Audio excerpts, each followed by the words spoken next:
thank you all so much for coming today. And I think it was January or December we started thinking about how fun it would be to have a party this spring, because we haven't had a party in a long time. And it's so nice to have you all here. My name is Jennie McKenna, and I've been on the board at the Karuna Center for 18 years. I figured out we were going to have term limits pretty soon, and I think they're going to be 50-year term limits. I'm not actually the longest board member we've ever had, but I'm the oldest one now.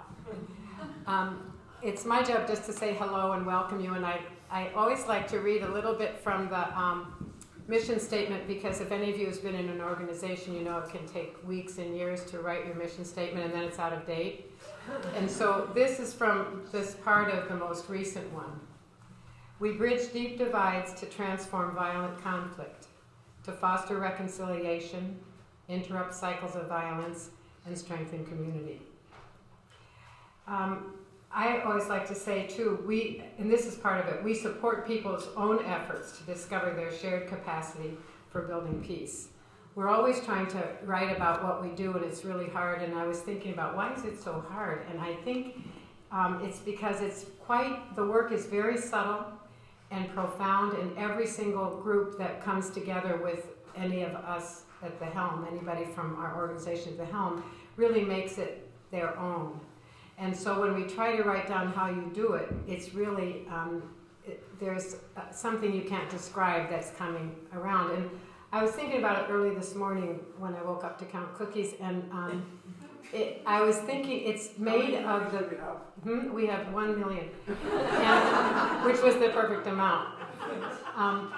But I was thinking that it's always made of humanity. There's a certain amount of that shows up every time, and then it's also made of the unique energy of each group we engage with. And today you've met some of our doers, and you're going to hear from some more, and I'm just so glad you came. Polly. Okay. Polly, our current director, is going to say something more important. How could it be more important? So I'm going to invite our two wonderful panelists here, Seth and Sam, to come and join me. And I think we can just sit down. I'm sorry to interrupt you already. I forgot to have our people that are on our staff stand up and let us see who they are. Okay, that was going to be part of what I was going to say. You already knew that. There we go. Anyways, just to echo a huge welcome to all of you. Really appreciate you coming. I know that it's a pretty beautiful day out here, and there's a lot else going on, so we really appreciate seeing all of you here. And I do want to, as she said, just to recognize we have a number of board members here, but to start off by thanking Jennie, who really has been, working with Karuna for about 1 million years, like her 1 million cookies, and she is about the most loyal, dedicated board member and chair that we could have. So can't thank her enough.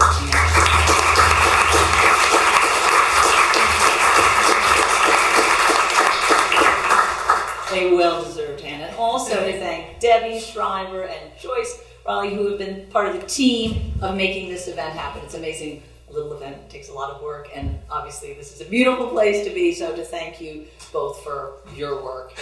So thank you all. And we have Alan, another board member here, which is wonderful. And I did want to just say that it's quite an exciting gathering, because we also have the whole Karuna staff here, and we are a remote organization, so it's pretty exciting. We have people, we have Keenan, we have Laura, we have Jennifer. It's pretty exciting, and we have a new staff member who's going to actually join us tomorrow for a retreat. But so it's a great gathering. So I just wanted, yes. And Olivia, I was going to mention Olivia in a moment. Everybody's telling me what to say. We do have the previous executive director, Olivia, who is here. And there she is. Raise your hand.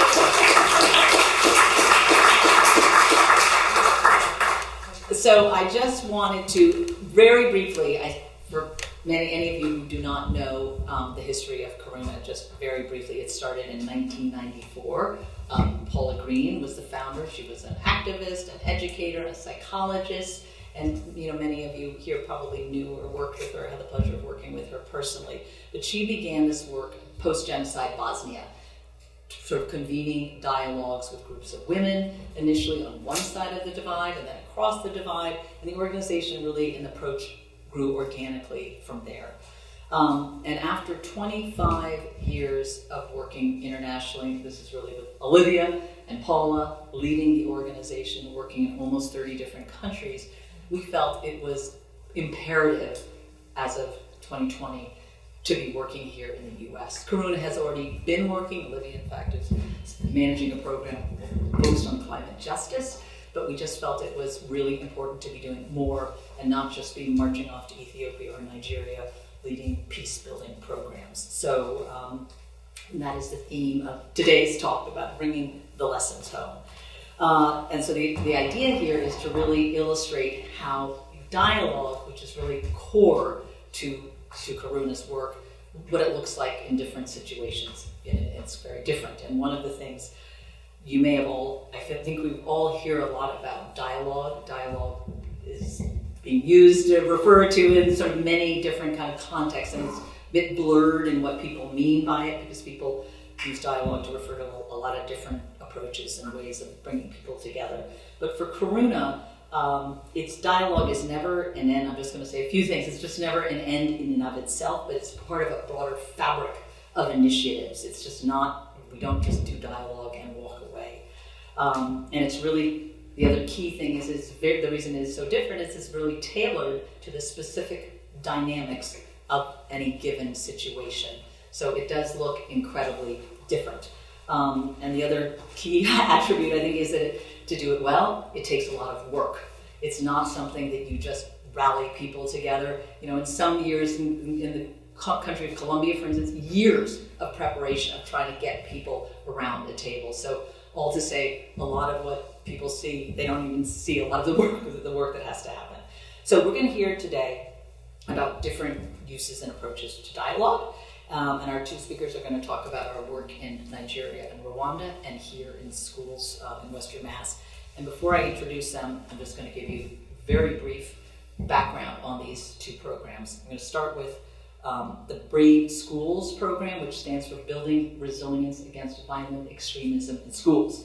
And we developed this in response to the enormous challenges that schools are facing here and everywhere in this country.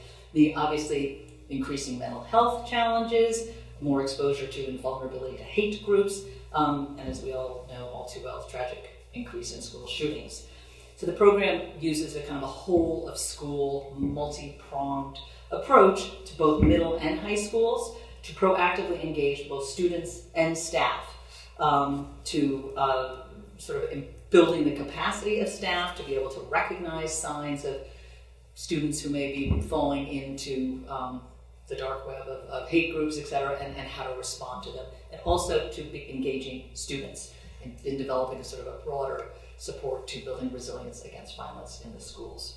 And I would just say, as a side note, there's a rather grim report by the Anti-Defamation League called Hate in the Bay State that some of you may have heard about that just came out, and it's a pretty alarming picture of a sharp rise. This is in the last year in Massachusetts in anti-Semitic incidents, sharp rise in distribution of sort of white supremacist propaganda.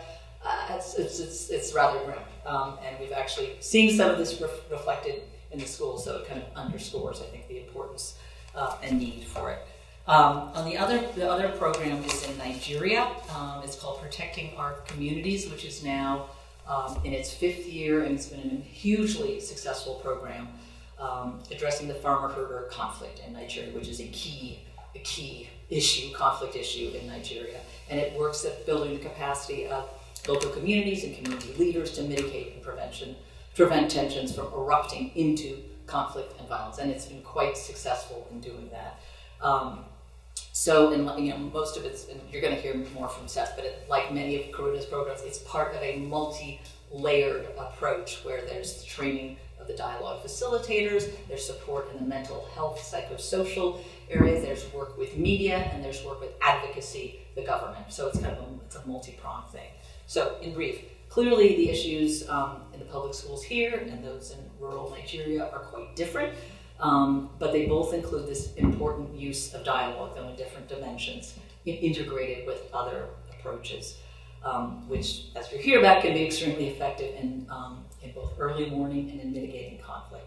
So we are extremely lucky to have our colleague Seth Karamage, who is also a Karuna board member and a longtime Karuna associate, and Samantha Cameron, who is an assistant principal of Amherst Regional High School and a key partner in this Brave Schools program. Seth was born and raised in Rwanda. He completed his graduate studies in coexistence and conflict at Brandeis University, focused on conflict resolution, mediation, and strategic organizational leadership. He spent 6 years in Nigeria managing projects to promote interreligious coexistence, and he has extensive experience and expertise in post-conflict stabilization, mitigation, training peace practitioners, and facilitating dialogue. Sam Cameron received her master's in education here at UMass and has been teaching history and social studies at Amherst Regional High School since 2001, and she's been assistant principal since 2020. She has written, she's developed and taught an enormous range of courses at Amherst, including global history, world religions, African history, anthropology, psychology, Latin American history, amidst others. And she sits on the board of trustees for Critical Connections, which is a wonderful partner organization that Karuna's worked with in the past, focused on building inclusive communities in the Muslim population in the U.S. During summers, she has led many programs for students and educators coming from a range of countries: Indonesia, Pakistan, and Burma, through the UMass Civic Initiative and with the Institute for Training and Development. And we are thrilled to have them both here. So with that, we're gonna have a conversation. So the idea is, and let's just put this back here. The idea is really a conversation, but I'm gonna start with Seth. If you could begin with describing, sort of orient us, describe the programs in Rwanda and Nigeria and how the dialogue fits into them. Okay? Let me grab it. Yeah, maybe it's easier. First of all, I'm very gratified to see you here. And before I tell you about the program, I would like to share with you a story that came to my mind when Sam asked me a question here as we were standing there. This also connects with what I heard when Jennie was reading the mission of Karuna Center. Some time back, a couple of years ago, when we started this program in Nigeria, we went to a school with a friend and a colleague of mine. His name is Sani, whom you have met. And we got into a school. That's where we were going to hold the dialogue training. And we went around, as we were waiting for participants to come, we went to one of the schools, because this man, he was dressed like a typical northern Nigeria, wearing his kaftans, these long dresses, and a cap on his head. And I was dressed like this, in this jacket. So when we stood by the door of the class, for the kids who saw him, they jumped through the window, running away. These kids, because we went a little bit further to the southern part of the state, where the majority of the settlers in that place are Christians. So when they saw a Muslim coming close to them, just that physical identity, kids jumped through the window, shouting, running away. I started shouting, calling them, saying, "This guy is a good man, he's my friend." They couldn't listen to me. I turned and hugged Imam Sani. I held him like this. I said, "Look, he's my friend. Look, he's my friend. Look, he's my friend." So the kids, when they saw that I was hugging him, I took off his cap, I put it on my head. They started coming to us. Teachers who are going to be part of the training, they came to see what has happened. And I wanted to connect the Brave School program with what I saw in Nigeria, with what I saw in Rwanda. Even though we are dealing with just communities, not schools, but it is so much, the division we are seeing is so much embedded into small kids. You can imagine just a kid seeing somebody dressed the way he dresses and they run away. They are so much traumatized. They are so much, they have given a lot of divisive ideologies that we are dealing with. So I just wanted to connect to that. Thank you. So let me start with Nigeria, Protecting Our Communities program. And please, if my accent is not clear, I beg you to ask me to repeat what I'm saying. Because when you start asking us questions, I'll ask Oli and Sam also to help me to understand what you're asking. So, in Nigeria, this project we are trying to focus on building a resilient community. Building a resilient community just to make sure that we can have the next generation, or we can have a community that is not just told that Muslims or Christians are picking up machetes to come and attack you and they just believe that. We are trying to say that even when the climate change is hitting hard, the farmers and the herders, they cannot just pick up machetes and start slaughtering each other. So in doing so, we have tried to devise 4 pillars on which the program is structured. First, we have early warning and early response. We have dialogue. We have the mental health and psychosocial support. And we have media. When we combine all those together, we also help local community leaders, local government authorities, and also state level and the policymakers, helping them to learn how to advocate for the initiative of peace building that we are trying to inculcate into these communities. So we have done that. We have seen how community members have actually been appreciated by some government officials, security organs, security agencies, believing in the kind of effort now they have to mitigate some of the farmers and the herders' crisis, engaging youth, women, farmers leaders, herders leaders, all of them starting to work together, forming structures in different communities, becoming more resilient, forming up youth groups that are protecting each other, which we never saw before. We'll talk more about the impact of what you have seen.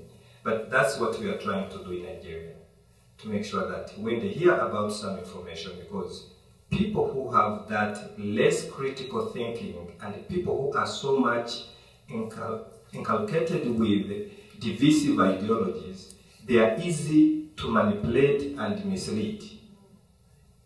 They can easily be told that somebody is coming to kill you, please stand up and go do that. So we are trying to establish a structure where they can learn to question what they are being told, whether through social media or by a religious leader, a traditional leader, a businessman, or a security person. We are seeing that people are becoming more critical on what they hear and what they are told. Let me go a little bit also to Rwanda.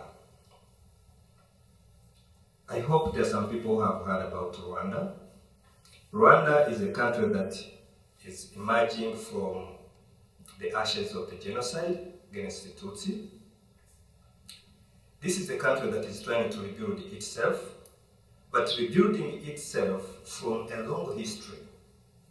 A history that divided the entire society for decades. And people have wounds, political wounds, economic wounds, social wounds, all those are there. The government is trying its best to establish infrastructure that is helping people to talk and live together.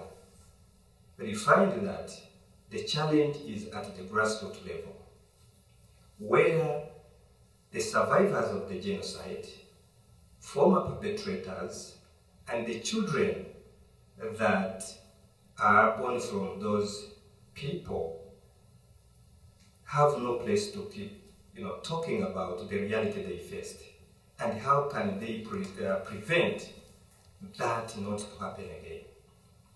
So, with the Corona Center and so many other organizations, of course, we did a program called Healing Our Communities. In these programs, we targeted survivors of the genocide, perpetrators of the genocide, and their children, the youth,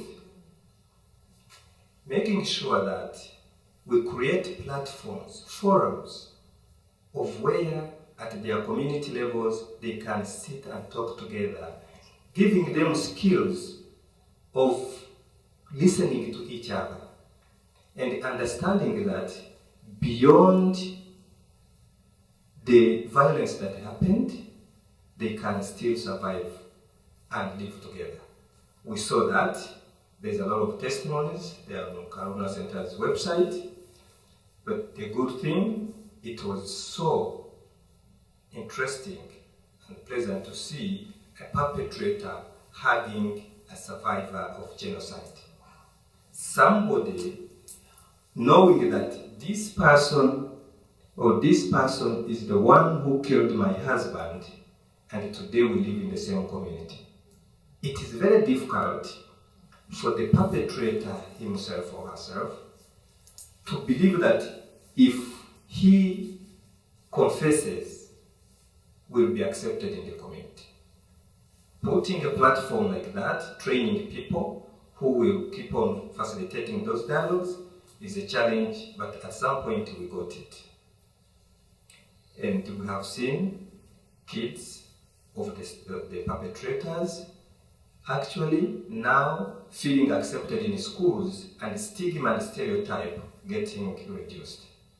That is also building a resilient society in Rwanda through dialogue and trauma healing programs that we put together.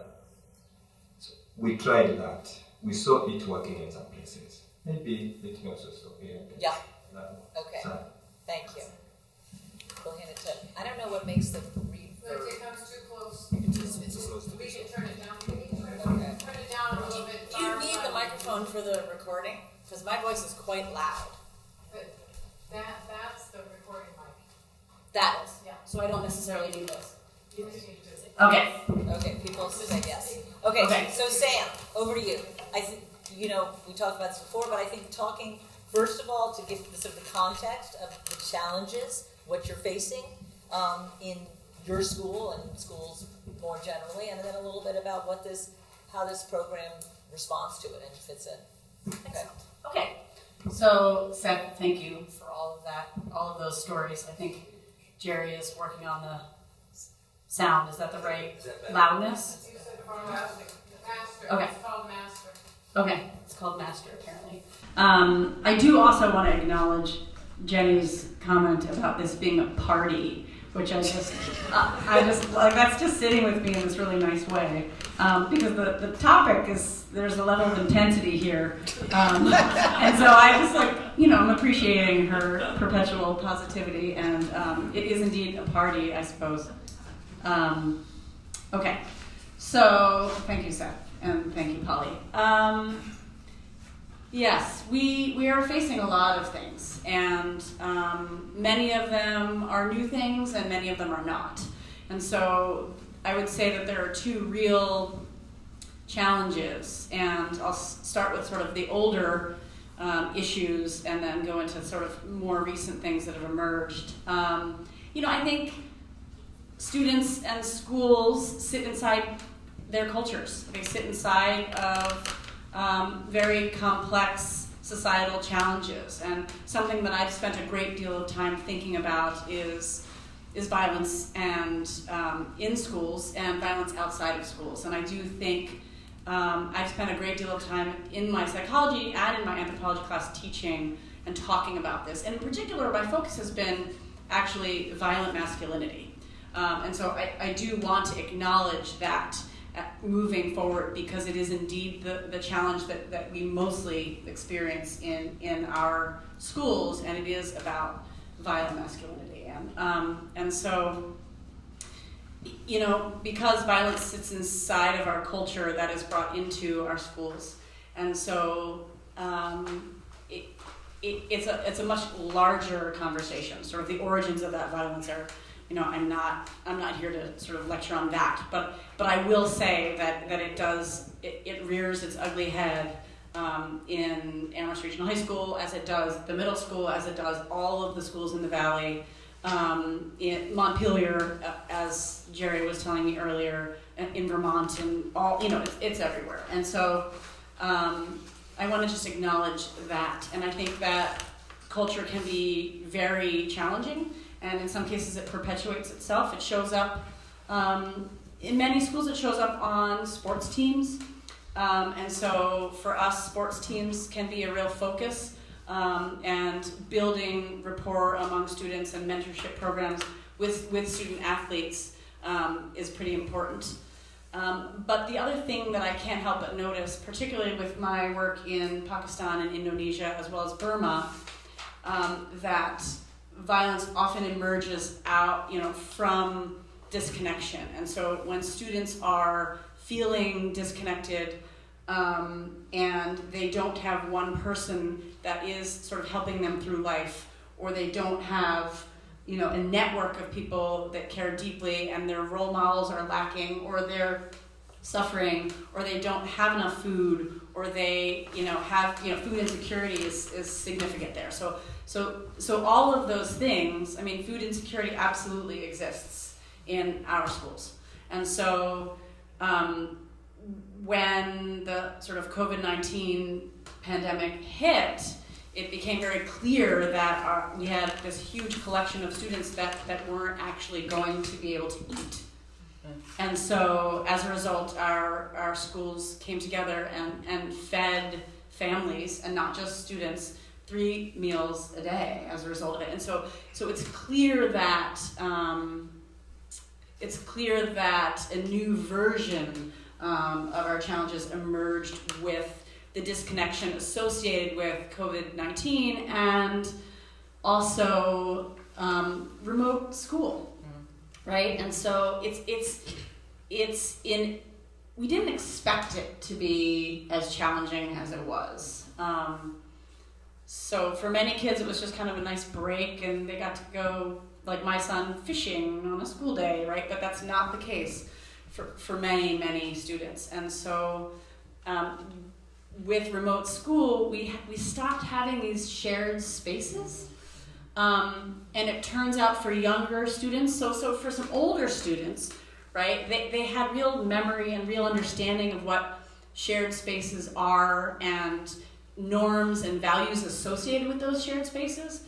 And for younger students, and in particularly like 6th grade through 9th grade, there was a lot lost there. And so I'm not so worried about the academic loss, and they're not going to catch up. I'm actually more concerned about the social dynamics associated with misunderstanding, disconnection, and the loss of those shared spaces and values.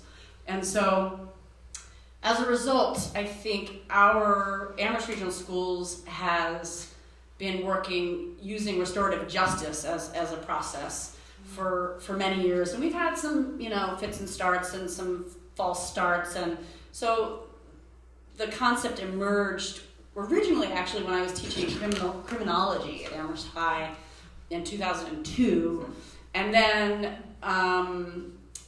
you know, as time went on, it was clear that restorative justice is a choice that you know, a strategy that we could use to build relationship and to build community and to understand the shared spaces, and so that people could feel connection. And so, interestingly, with COVID-19, the disconnection, you know, became problematic again. And so COVID-19 just sort of catalyzed further disconnection and challenges around shared spaces. And so it's also right now hard to get students engaged in sort of participatory action. They are committed to sort of reconnecting with their friends. It's much more challenging right now than I would say it was 5 years ago. And so we're trying to figure out exactly what that's about. There's more to that, but in terms of restorative justice, the thing that we have been working on in Amherst schools for quite a long time now is to differentiate between sort of acknowledging behavioral challenges and acknowledging sort of motivational and value and norm violations. And so those things hold hands, and that's an expression that Jennie always uses, so I like to use it. They hold hands. And so, but we have these two strands sort of running through our school. We've got the behavioral challenges and how do you differentiate between something that is a reaction to disconnection or a reaction to harm that's been done. And so you can't treat them very differently. And so for us, restorative justice is an opportunity to have circles where you are trying to ultimately restore harm, restore a relationship that's been indeed harm, where harm has occurred. And those relationships can be between students, they can be between faculty and students, they can be between faculty members. And so getting students to engage in dialogue, which is one of the things that I'm here for, it can be really challenging. And it does have to start with what we call motivational interviewing with students, and not just correcting behavior or correcting what we would consider wrongdoing, but really acknowledging that, and learning about individual behaviors and why someone might be reacting or reacting more strongly than you can imagine. And we don't necessarily know everybody's story. And so it is our job as adults to hear all of those stories and to really truly try and connect. And I think with COVID-19, students were just slowly disconnecting. And right now we're working really hard to reconnect. And I would say that the Karuna Center's multi-pronged strategies have been spectacular. And I'll say the one thing that's been most valuable to us is how responsive the Karuna Center has been. So this is 8 different schools. I think you said 3 different counties. We're sort of all over the map in terms of what we're doing, how we're doing, and how we're, what our work is. And I would say that the Karuna Center is taking note of all of those differences and acknowledging all of those different challenges and connecting to all of these schools, right? Interviewing the schools, connecting to all of the individual needs of all of the schools, and then hopefully turning around and building a system. We're gonna build a report for building sort of safe schools, and the work that the Karuna Center is doing is requiring an enormous amount of connection and dialogue in order to figure out what these individual schools need. And I think it's become clear that restorative justice is sort of a center, at the center of this. And not all of these schools are familiar with it. Not all of these schools have used it. Some of them certainly have. And a lot of them will say that, that it's really about a funding issue. Like, how do you fund these programs? And what I've noticed about the Karuna Center is, you have all been unbelievably excellent about pulling together resources and building connections, building this peer network. And so I think if all of the schools in our community can really recognize that we're all struggling with the same things, it's not just over there in that small little corner, I think that peer network will really have significant value. And so the building relationships between the schools, building relationships inside of the schools, and building a plan for sort of addressing all of these concerns is really challenging because we're dealing with larger societal implications here. And I think the Karuna Center has created this approach, which involves care teams in the schools. So these leadership teams that sit inside schools and know the culture of the school, know where the challenging spots are, and those care teams are, for us, designed to sort of they're a cross section of all of the populations, people that connect all of the different students in our schools. And the hope will be that we can, by using these care teams and using this peer network, and then using the expertise of Robert and Tony, who have been our experts in violent extremism, that we can sort of spread the ideas and encourage the dialogue, encourage the conversations, and actually build a system. And our hope is sort of a mentorship program for older students, modeling for younger students. And again, with COVID, students aren't, their role models are somewhat absent when they were, in their homes. So peer role models were pretty much non-existent. And I think we have to acknowledge that. And I think students are very peer-driven. They need to be with people of their own age. They need to be accepted and loved and cared for also by people of their own age. And so the lack of role models, in the same physical shared space is problematic. The other thing I will say, and I don't think social media is the problem, but I would tell you that, again, social media sits inside culture, right? And so people use it in whatever ways they need to build relationship and build attachment and build connection, and it's not always positive. And so I know that across all of Massachusetts, there's a real challenge with social media, and students will choose to videotape a fight so that they can post it instead of considering stopping the harm. And so this is something that we need to address, and we need to address it all over this country, and I suspect probably globally. But I don't think it's the problem.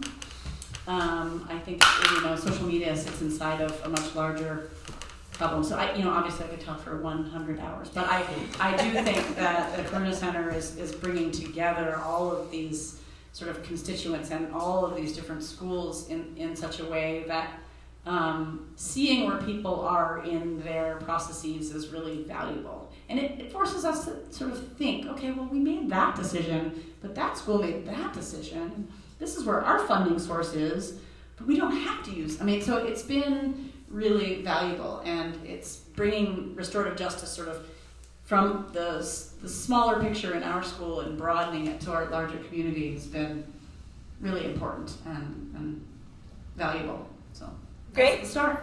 Thank you. That's super interesting and super helpful to hear. And for most of you may be familiar with the term restorative justice. Some may not, but it is a non-punitive approach to dealing with problems in some cases, but bad problematic behavior, etc. And it's being the Amherst College has a Center for Restorative Justice, and in fact we're partnering with them in this part of the work.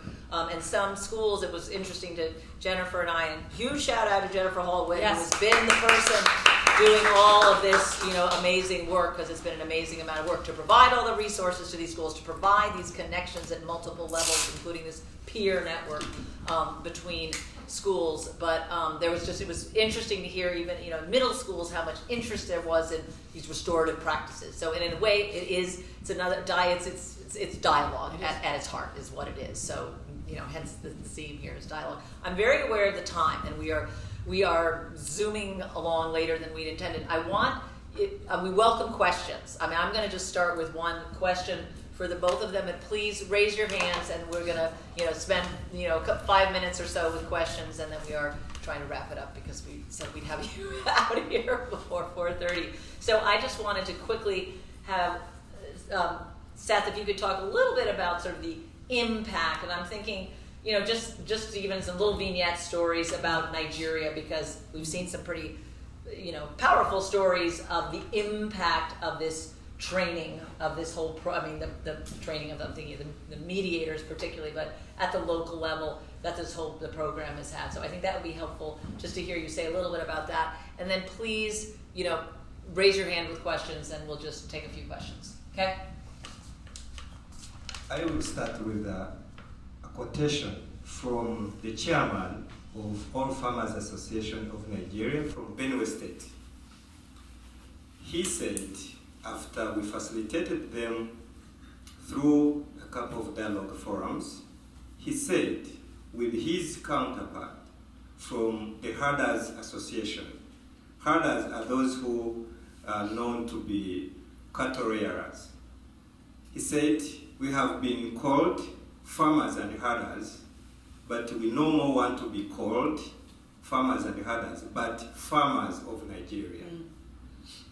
And he went further to say, and they have confirmed it several times, that before Karuna Center and Nim Foundation came, we have never called each other brothers and sisters, but you have helped us to talk and work together. And it is from that story that Karuna Center and Nim Foundation were actually called to have a national dialogue forum that Polly attended last year with partnership with the Institute for Peace and Reconciliation, the Nigerian affiliated institute, where the first time they saw farmers and the herders embracing, talking and working together. Of course, challenges are still there. They are still killing each other in different places, but you have seen communities, because they have decided to hold hands like this and move around their respective communities, meeting their members, telling them that let us sit down and dialogue and protect our community. That's one story. Another, I have a lot. Another one that really stands out for me is a story from Zamfara State. It is from western part of Nigeria in the far north. This is a state that is known to not encourage women to speak in public places. But we were surprised after engaging these women, seeing wives of herders and farmers coming together to the level of talking at the state media platform, encouraging fellow farmers and herders to sit in a dialogue and understand one another and protect their communities. It is with that kind of conversation that the leaders had and actually called for more dialogues by these women. Recently, I was in Nigeria 2 weeks ago, facilitating a refresher training on dialogue, and the chairman of farmers and herders stood up and said, we did not know that our wives, our women, can actually promote peace. They were saying that. We have records for this. And they said, please bring more of them into these kinds of forums. The state has recognized that, and their husbands, their brothers and sisters, they are recognizing this. We never thought they can even go up and talk on radio shows. There are so many youth in Kaduna and elsewhere trying to start groups, diverse groups of farmers and herders, Muslims and Christians, protecting their communities when they hear about rumors of attack. The early warning system informs the dialogue members, we call them CDFs, Community Dialogue Facilitators. They call for a dialogue immediately and they avert so many conflicts and they report to security agencies. That kind of synergy we are seeing now growing between community members and security agencies and local government authorities. It is something that we see maybe it is leaving a legacy of sustainability, of reconnecting these divided communities with their leaders. That's great. I was just going to say, and then I'm looking, we've got questions, but I think they both just illustrated that one of the, the core themes and thrusts with all of Karuna's work is really building local capacity. We are always there for a limited period of time. So, this Brave Schools program, we'll see, we'll hope we'll have more funding, but what has the focus been? building the capacity of these teams, not one individual, because people come, people go, in Nigeria at multiple levels, trying to build, what is he doing? Training, community dialogue, facilitators, building up capacity even within the government to try to manage, to develop policies that are more conducive to supporting this kind of work. But it really, that is the underlying approach here, is really trying to build and enhance the local capacity in these domains. So do we have, we're getting late, questions. Does anybody have questions that they want to ask Seth or Sam? Yes? I was just interested in the difference, one of the differences that you spoke of. Sam was talking about it's really hard to motivate young people to want to think about the community or think about even dialogue. And I'm hearing Seth say, we're really involving the young people, they want to do this. So I'm interested in that difference, and I wonder if you have something to say about that. So, you will see from the paper that certainly there are lots of young people involved, and particularly in our journalism program. And so I would tell you that it's just not as constant as it had been. And people are less interested in participatory action associated with reducing violence, because violence has been hyped, and people turn to violence as entertainment. People have turned, so when I say participatory action, I'm more talking about in relationship to reducing violence and competition. And so we do have, lots of marches, right? Students marching for their faculty's contracts, students marching for transphobia, so for sure. And so I apologize for not being particularly clear about that. So I was talking more about reducing violence, because I think there is a process of desensitization, I think, of what people think of as acceptable behavior. And I think the challenge with only using social media to express oneself during COVID is that there's no real sort of immediate consequence, right, to posting something that may have violent intent but not actually cause harm. And so that's really different than sort of hate or anger or painful speech that shows up in school. And so it's that relationship, I think, that's been challenging. I would love to talk to you more about that. There's a lot to say.